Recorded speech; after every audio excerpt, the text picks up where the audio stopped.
Good morning, it's Lisa with Soulshine. And today, although it's a dreary day, I'm excited because I have a lot of fun things to do at the shop. Mondays are my Soulshine shop days. And this morning, unlike a typical morning tea with me, I've made a smoothie instead because I'm kind of hungry and I'm headed to the shop and I want my breakfast to be quick. So I made a, rice milk, banana, protein powder, and a tiny little bit of peanut butter because I love peanut butter with banana, and it's delicious. So this morning we woke up, Tim and I, sore, and we weeded a massively overgrown section of our yard. Weeds were some points 3 feet tall. It was ridiculous, and I apologize to my neighbors for letting it get that bad. But in the process of it, my brain is always spinning in analogies. That's just kind of how I roll.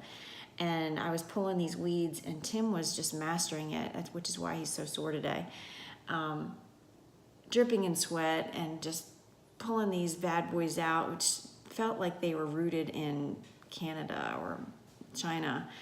And it made me think while I was weeding them that some with the dead ones were easier to pluck out, but the ones that were a little bit alive, that were kind of fighting to thrive, were the hardest to pluck out. And me and my analogy-centered mind thought that's kind of how it is with our life. You know, when you look at your day or your plan or your life,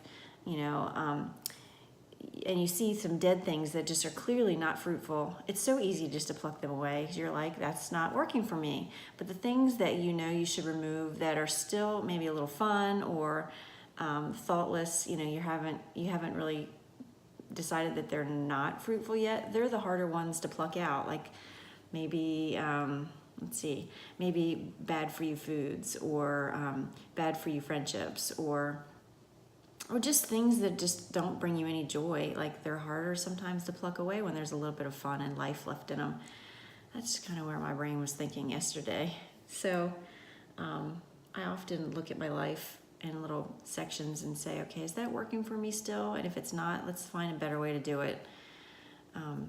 That's just how I think constantly. So I hope that you maybe use that to take a look at your life and see what's thriving and what's not thriving, and then maybe weed something out, like create a new morning routine or do something a little bit different. Reach out to somebody that you haven't reached out to in a while because you need to make some new friendships or whatever. Like, don't get stuck in the quagmire and let the weeds grow too high and then it's too hard to pull out.